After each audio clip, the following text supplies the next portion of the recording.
My father leaned back in his chair and said, "Your sister always proves herself." He lifted his glass toward Clara as if she were the crown jewel of the family. She smiled, proud and confident, while I sat quietly at the end of the table. The house in Denver felt colder each time he compared me to her with no mercy. The candlelight danced across her face while she basked in the attention she loved. Everything about her screamed polished and perfect, from her blouse to her jewels. Meanwhile, I was treated like a shadow, as if my own work had no real worth. Clara rose quickly at her job. Father kept reminding me with a voice of pride. Look at her apartment, her car, her style. She stands on her own, with no one to thank. I cut into the chicken on my plate and kept my face calm to hide the sting. 2 years of these meals taught me that silence was my only shield. My work was brushed off as a hobby, a waste of time compared to hers. She brings in real money, he said, not like you sitting with computers. Clara smiled wide at his comparison. Thank you, Dad, she said, glowing with pride as if she were untouchable. It feels amazing to be independent. I almost laughed at the word independent. Just last week, she asked me for money. I set down my fork and said softly, then she will not need my support anymore. The table grew silent in an instant. Her smile vanished as fear filled her face. Father froze, fork halfway to his mouth. What did you just say? He asked. I repeated calmly that Clara no longer needed my transfers since she was so strong. Her cheeks lost color as the truth sunk in. She had built a fake image for years. Now, with one sentence, it cracked apart. We agreed to keep that quiet, she whispered. Keep what quiet? Father demanded. The tension in the room grew unbearable. Clara's eyes darted as she weighed the risk. Her perfect image was seconds from collapse. For 2 years, I endured his criticism. For 2 years, she took credit for my help. The golden child was about to fall, and I was the one holding the rope. My name is Rachel Myers. I am 32. For 4 years, I built my own business. While they mocked me, I worked late. While they doubted me, I kept growing. From a small idea in my apartment to a company that reached across states. I sell outdoor gear online every day. I built Mountain Ridge Supply on my own. What started as a hobby grew beyond belief. Now it brings in real revenue each year. I source equipment from trusted makers. I sell through my site and major platforms. Last year alone, I cleared $750,000 in sales, with strong margins. Reviews from customers proved my worth. Every package shipped carried my effort. Every late night built the foundation. They thought I was wasting time online. In truth, I was building freedom, piece by piece. Clara pretended to be independent, but the truth was mine to reveal. This was the night everything shifted. This was the night masks began to fall. Father stared at me with suspicion. Clara begged me silently with her eyes. But I was done hiding for her sake. I was done playing the quiet sibling. She would answer for her lies tonight. The room held its breath as I spoke again. The truth had waited far too long. I told Father about every transfer. I told him how she leaned on me in secret. Her face twisted in panic and shame. The perfect daughter exposed at last. My chest filled with a quiet fire. This was my chance to finally stand tall. I reminded them I needed no rescue. I had created success without their belief. The silence that followed was heavy. Clara lowered her head in defeat. Father's eyes shifted as doubt crept in. For the first time, he saw me clearly. The walls of favoritism began to crumble. The truth had rewritten our family story. I sat taller, no longer the forgotten one. I was the backbone hidden in plain sight. And from that night forward, I swore never to let them doubt me again. Customers keep leaving 5-star notes, and the irony hits me every time.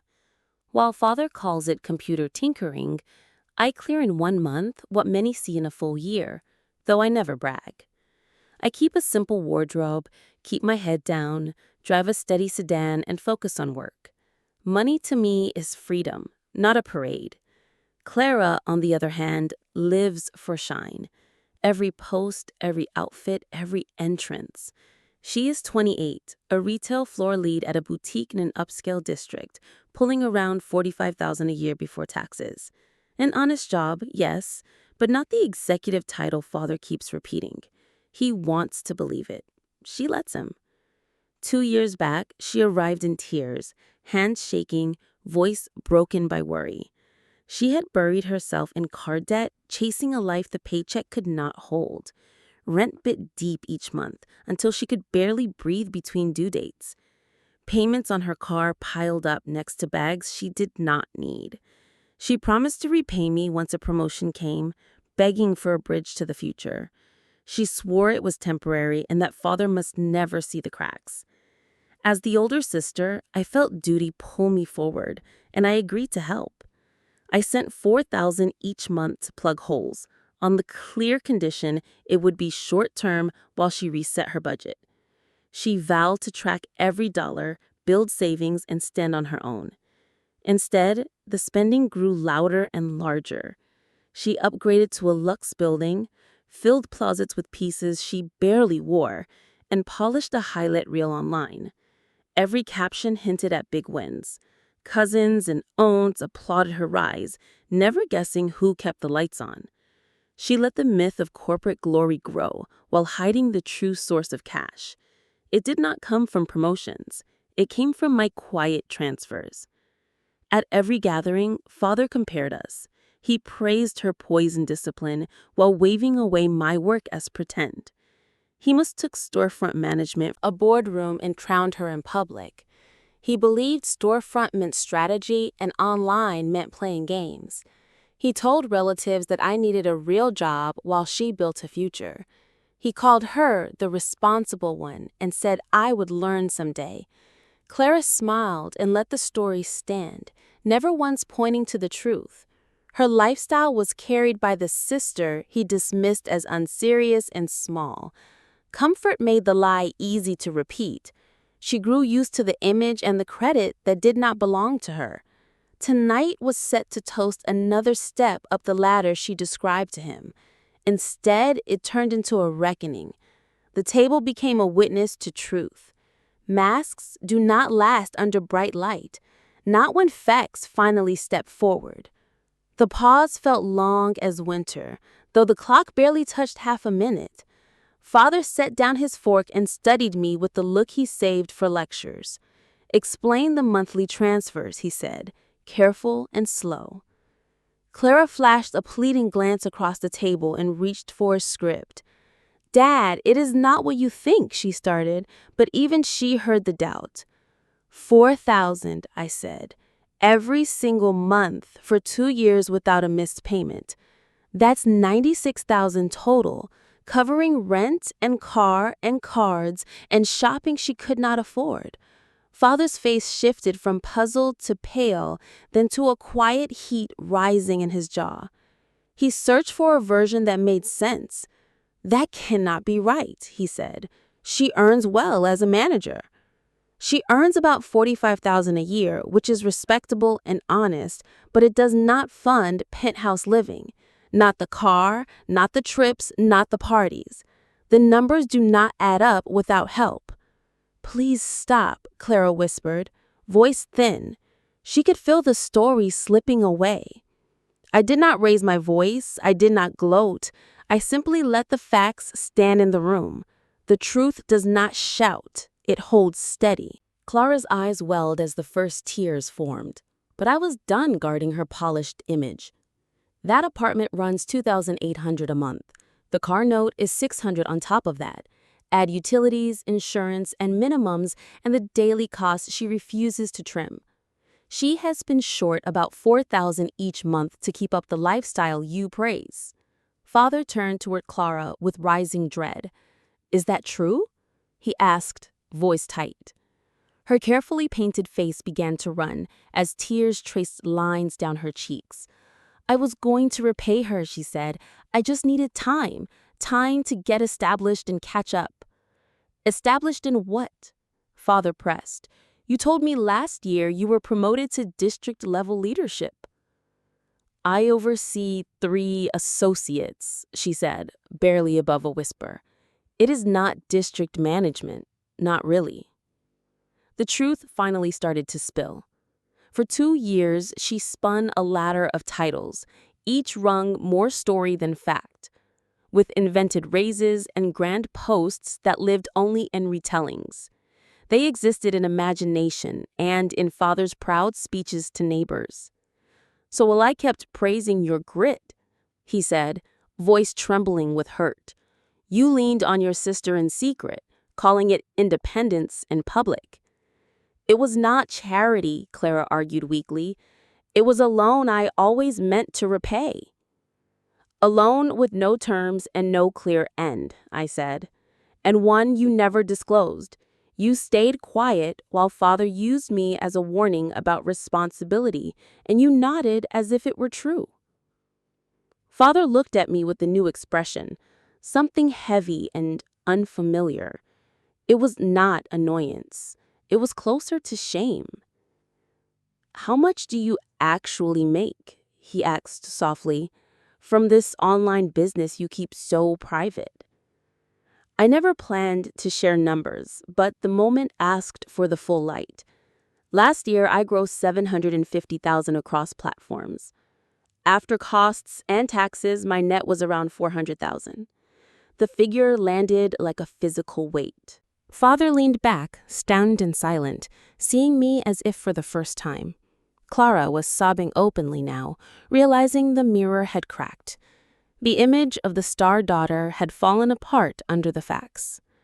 Father's glass slipped and struck the plate, shattering the quiet with a sharp ring.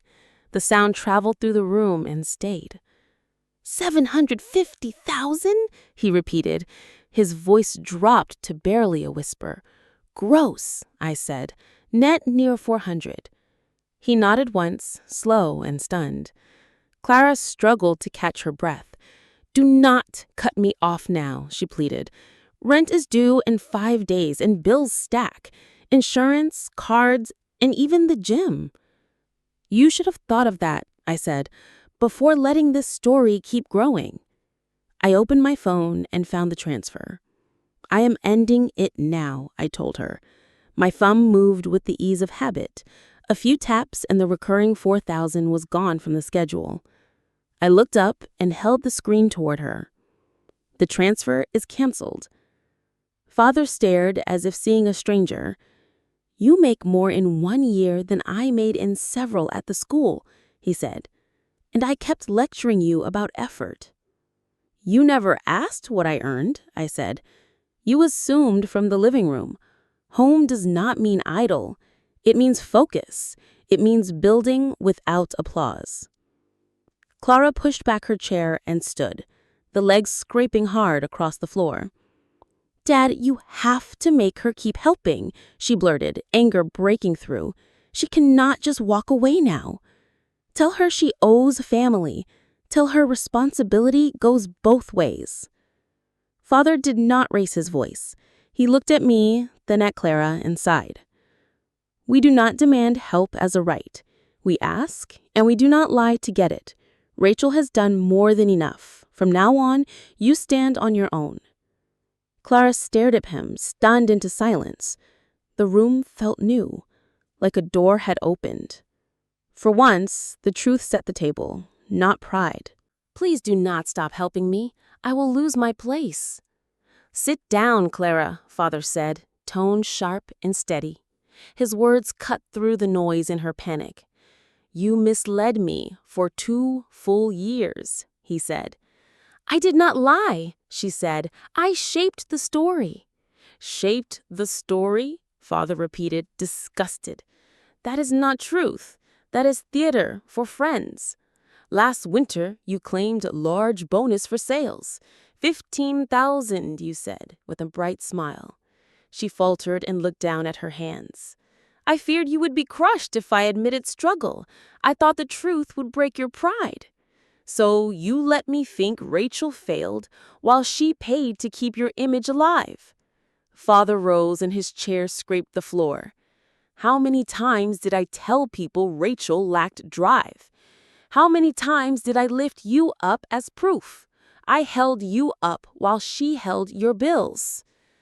The irony almost pulled a bitter laugh from me. He praised every look and every event. He never knew my work covered the cost. Her wins were bought with my late nights.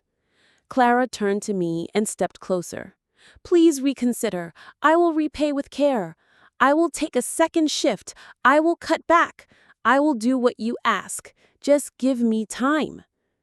"What I want is the end of pretending. What I want is no more false comparisons. What I want is simple honesty at this table." Her perfect style began to buckle. Makeup streaked and the fabric wrinkled with stress. For once, she looked like the truth, not the post. A young worker living far beyond her pay. "But Father thinks I am successful," she said. "He thought so," I said. "Now he knows better." Father paced the room and dragged a hand through his hair. 2 years of praise for a climb that was not real. 2 years of shrugging off Rachel. It is not a hobby when it beats many executives. He stopped pacing and looked at me with respect. "What do you sell?" he asked, with quiet focus. "Outdoor gear," I said, clear and plain. "Hiking kits, camping tools, layered clothing. I work with makers across the country. I ship through my site and big platforms. My core buyers are people who live outside. They value solid gear and tight service." Father blinked and did the math in his head. "And this brings near 750,000 a year? More some years and less on others, but steady profit." Clara kept crying, but something shifted. The tears were grief with a life that was ending. Father sat again with new intent. "Tell me specifics," he said, calm and firm. "Show me what I brushed aside for years." I nodded and kept my voice measured. Clara watched as the focus shifted. Her crisis no longer ran the room. "I started Mountain Ridge Supply 4 years ago.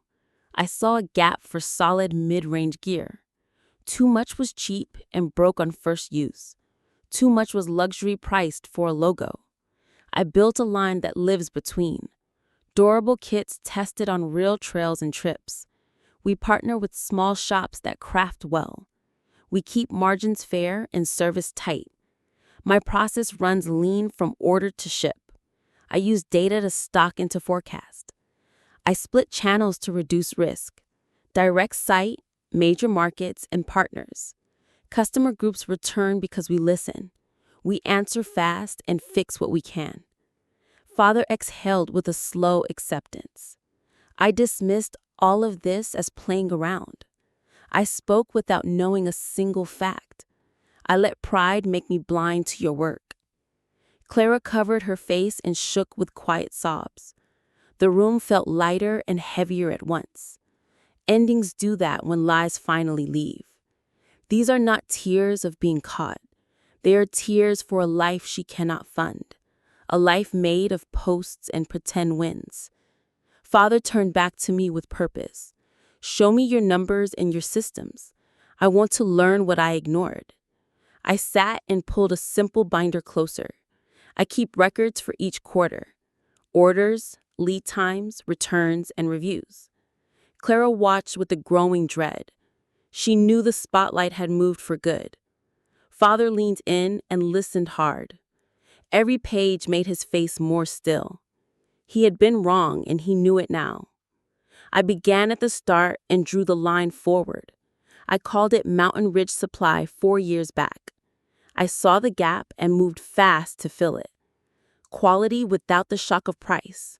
Most kids were too flimsy or too fancy. I built a middle path that lasts. Not throwaway gear and not vanity pieces. Not marked up for a wealthy crowd.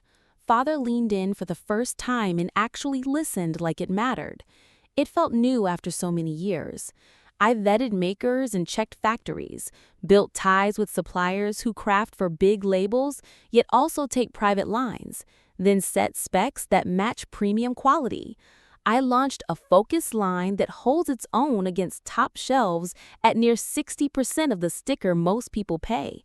"People really buy sight unseen online?" he asked, still testing the edges. "Camping and hiking are massive spaces," I said. "Households spend billions a year.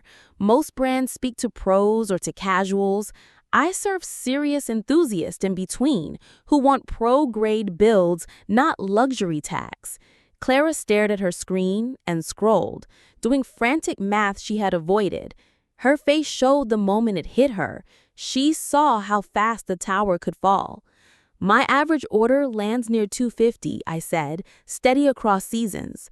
Across all channels, I handle near 1,200 orders a month when demand peaks. Gross margin sits near 40 after goods, before ads and team and platform fees." Father started running numbers aloud. 1,200 times 250 brings 300,000 for a month. He paused as the picture took shape. Times 12, and that is 3.6 million gross in a peak cycle, I added. The year I quoted earlier is the norm. The scale finally reached his eyes. He had pictured me of idle for years. In truth, I was building a real firm. He had called it games while I met payroll. "Where do you run this from?" he asked. "I keep a small office in my place, but most flow moves through partners. Third-party teams handle pick and pack. I steer stock plans and vendor terms. I run marketing and service and books. The warehouse sits in a nearby hub. Freight in and out moves there each day." Clara looked up with panic in her eyes. "My card minimums are $1,800 each month. Without help, I will miss them." "Maybe skip the designer splurges," I said, "and start with clear truth. A story that needs cash to survive is a story that should end now." "What am I supposed to tell people?" she asked. "Tell them the truth," Father said, plain. "Tell them you lived a life you did not earn and your sister paid the bill." He felt the weight of every old word. I saw his shoulders carry it. He replayed each speech he had given, each time he lifted Clara over me. He saw how wrong and how loud it was. He drew a long breath like a reset. "I need to call Aunt Jennifer," he said.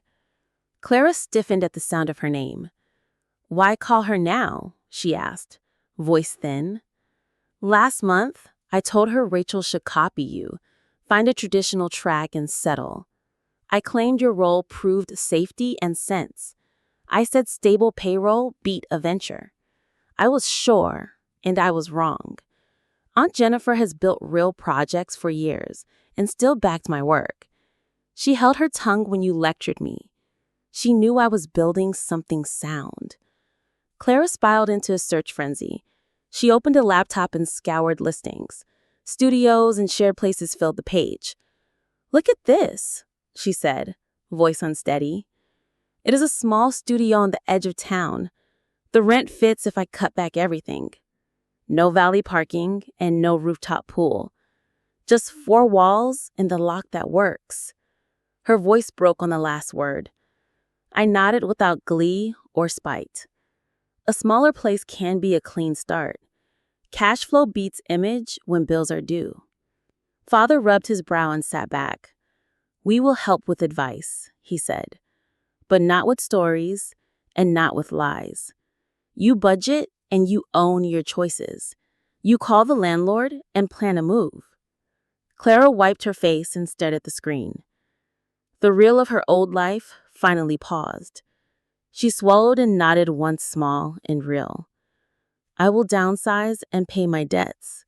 No more borrowed shine," she said. For the first time, the room felt honest. The studio on the screen looked like day one. 600 square feet for $1,500 a month? It does not even list a dishwasher. Welcome to living inside your means, I said. It is not cruel, it is math and choices. Father was still turning over the details. When you said work from home, I pictured pajamas. I pictured scrolling in idle hours. I did not picture a real operation. That is because you never asked. You advised before hearing the facts. Each time I tried to explain the work, you cut in with a lecture about a normal job. He looked down and the shame showed. I thought I was helping you. I thought I was pointing you toward Clara's path. Toward Clara? I repeated, steady. Toward someone who hid the truth, ran on credit, and called it success? Toward someone who leaned on family funds in secret? Clara shut her laptop hard. I was not trying to cut you down, Rachel. I wanted Father to be proud of me. By casting me as the weak link while I paid? By letting a lie grow because it felt good? I never meant harm, she said softly. I kept thinking a raise would fix it. The anger I buried for 2 years rose. Do you know how many speeches I sat through? How many lectures about grit and duty while I covered every bill you posted? Father stood and moved to the window. I owe you an apology, Rachel.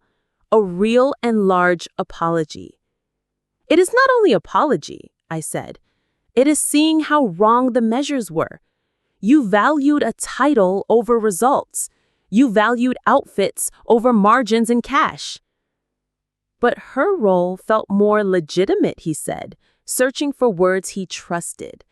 More respectable. More familiar to you.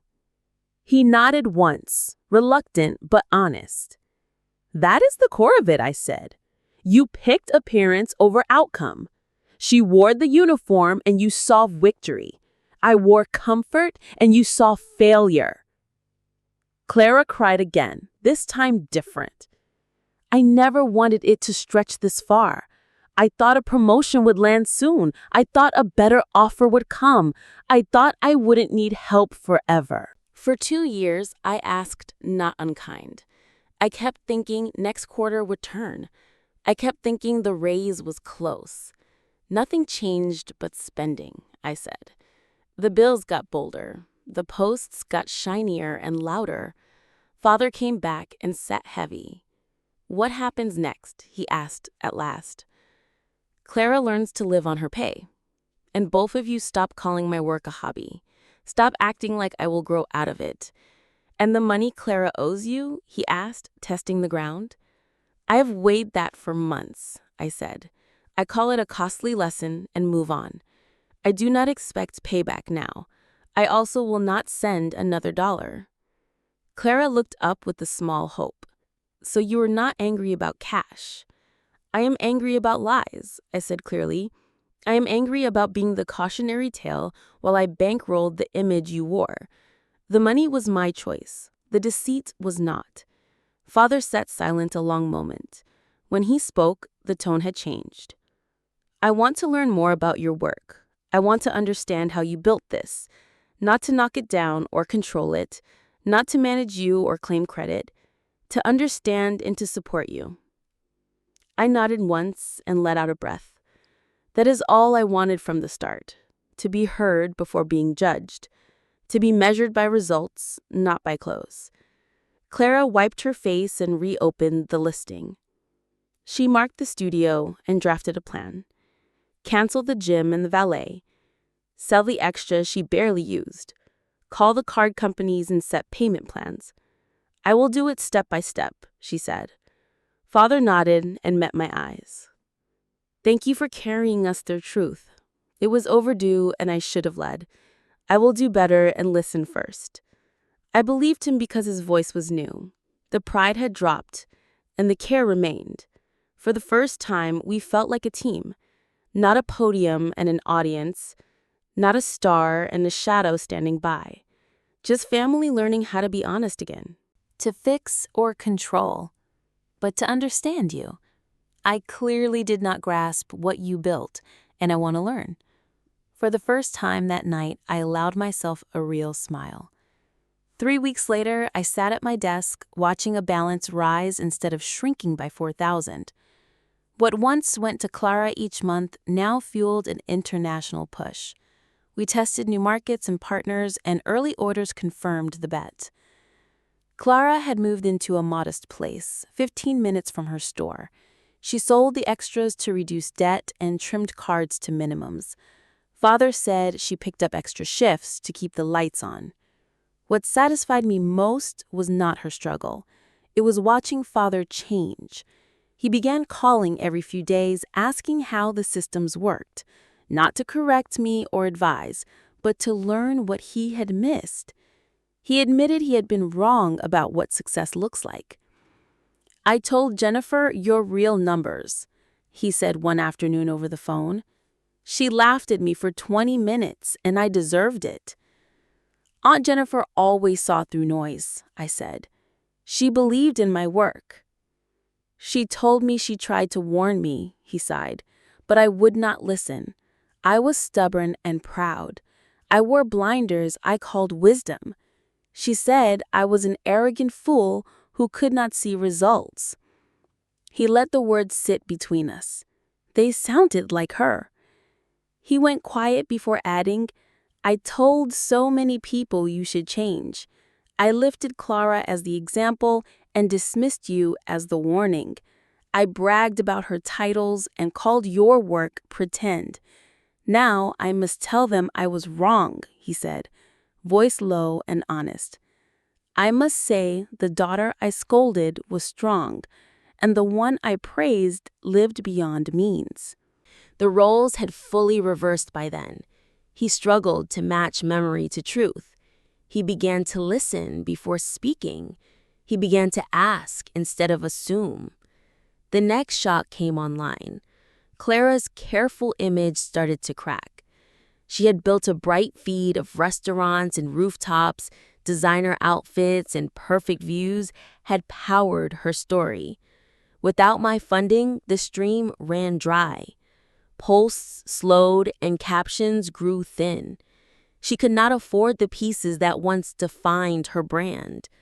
The glossy apartment was gone, and photos no longer sparkled. Fancy dinners turned into memories, and the comments began to shift. "Where are you? Are you okay?" people asked. "Your content feels different now." She tried holding the line with throwbacks, reposting old wins as if they were new, but questions grew more direct, and the mask slipped. A former coworker finally asked about the big promotion that never came. The comment sat at the top of her page, liked by people who used to cheer. The thread filled with quiet doubt, and her silence grew louder. She posted a simple note the next day, saying she was making real changes. No rooftop pools, no designers' tours, just work and a smaller life for now. Some followers unfollowed at once. Others thanked her for honesty. Truth costs, but it also clears the air. And she finally chose air over applause. Meanwhile, our new market tests hit targets. The first pallet sold out in days. I reinvested again and pushed supply, hiring a part-time ops lead to help. Father visited the warehouse once, walked the floor, and asked questions. He listened more than he spoke and shook hands with the team. On the drive home, he said he was proud. He said it without a lecture attached. For once, pride did not need a costume. It sounded simple and true and enough. Her online image built on borrowed shine could not survive once facts surfaced. The stories she told the world unraveled as simple truth stepped forward. She locked down her accounts at last and let the posts go quiet. Meanwhile, Father began telling people what my business really was and what it really earned. It was awkward to admit he had judged both daughters the wrong way for years without listening. But he set out to repair it by giving credit where it belonged and saying he was proud without a caveat. "I am proud of what you built," he said during one of our calls. "I am ashamed I could not see it when it stood right in front of me." Those words meant more to me than any deposit I had ever made. Clara's return to reality hit harder than any of us expected. Within 6 months of ending my support, she faced the courts and filed to clear debts she could not carry. The high-rise lease was gone, the closet thinned to basics, and the car left the garage for good. She kept only enough to furnish a small studio with quiet walls.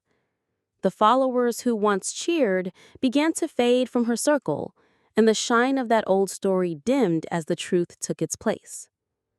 Old friends stopped inviting her to nights she could not afford, and dating turned strange when people expected a life she no longer lived.